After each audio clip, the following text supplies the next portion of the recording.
High, আমি সালমান। আমি এখন আছি ঢাকাতে। আজ ভোরেই গাংনী থেকে কল্যাণপুরে পৌঁছাই। যেহেতু ফজরের ওয়াক্ত ছিল, তাই সেখানে জামাতটা শেষ করে নেই। এখন আমি গুলিস্তানে আছি। এখানে আসার পরে সকালের নাস্তাটা করি। আজকের এই ভিডিওতে আমি যা করবো সেগুলো আপনাদেরকে দেখাবো, তাই সাথে থাকুন। ঢাকাতে আসার উদ্দেশ্য আমার বড় ভাইয়ের দোকানের জন্য কিছু মালামাল কিনতে আসা। আমি এখন ট্রেড সেন্টারে আন্ডারগ্রাউন্ডে আছি, আর এখানে আপনি আপনার প্রয়োজনীয় মালামাল পেয়ে যাবেন পাইকারি দামে। আপনাকে ঘুরে ঘুরে দেখতে হবে, এখানে অনেকগুলো দোকান আছে, আপনার পছন্দ মতো বেছে নিতে পারবেন। এখানে কেনাকাটা করতে আসতে হলে আপনাকে অবশ্যই অনেক শক্তিশালী হতে হবে, কারণ এরিয়াটা অনেক বড় আর প্রচুর হাঁটাহাঁটি করা লাগে। একটু পর পরে আপনি ক্লান্ত হয়ে যাবেন, প্রচুর ঘামতে হবে। আন্ডারগ্রাউন্ড পুরোপুরি নেটওয়ার্কের বাইরে, এখানে কোনো নেটওয়ার্কই কাজ করে না। আপনি যদি প্রথমবারের মতো যান, ভেতরের নির্দিষ্ট দোকান কখনোই চিনতে পারবেন। ছোট ছোট গলি হওয়ার কারণে মনে হবে যে সবই একই রকম। ট্রেড সেন্টার ছাড়াও আপনি সিটি প্লাজা পাইকারি দামে কেনাকাটা করতে পারবেন। আবার সদরঘাট, কেরানীগঞ্জও যেতে পারেন। এমন আরো অনেক জায়গায় আছে যেখানে আপনি আপনার মন পছন্দ মতো ঘোরাঘুরি করে দেখে নিতে পারেন। সো আমাদের মন পছন্দ মতো জামা প্যান্ট, টি শার্ট, আরো প্রয়োজনীয় যা যা লাগে সেগুলো আমরা কেনাকাটা করে নিলাম। মূলত সামনের মাসে ঈদ, সেই উপলক্ষে কেনাকাটাটা করা। আপনি চাইলে খেলাধুলারও অনেক কিছু পাইকারি দামে কিনতে পারবেন।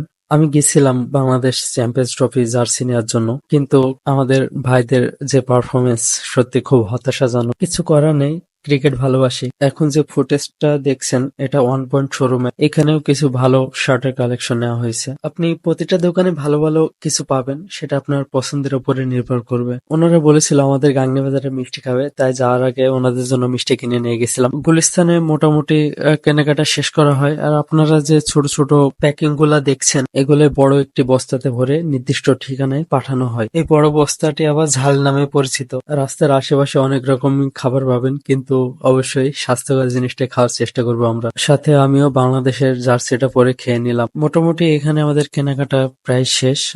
তাই আমরা এখন সদরঘাট হয়ে কেরানীগঞ্জ যাব। যাওয়ার পথে বিশাল ট্রাফিক জ্যাম, যেখানে 2 থেকে 2.5 কিলো পথ, কিন্তু সদরঘাটে পৌঁছাতে প্রায় 1 থেকে 1.5 ঘন্টা লেগে যাচ্ছে। ঢাকার রাস্তায় বের হতে হলে আপনাকে অবশ্যই হাতে সময় নিয়ে বের হতে হবে। সদরঘাটে নেমেই হালকা মিক্সার ফ্রুট জুস খেয়ে নিলাম। খাওয়ার আগে অবশ্যই দাম দর ঠিক করে নেবেন, নাহলে বুঝতে পারছেন আপনার সাথে কি হতে পারে। এরপরে সদরঘাটে চলে আসি নৌকাতে ওঠার জন্য।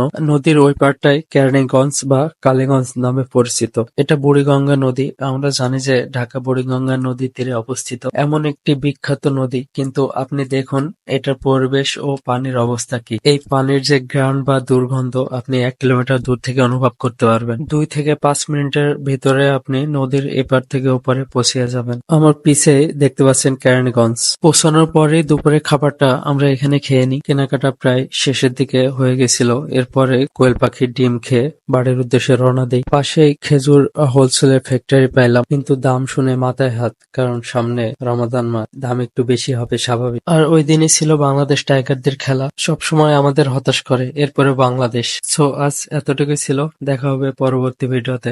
ধন্যবাদ।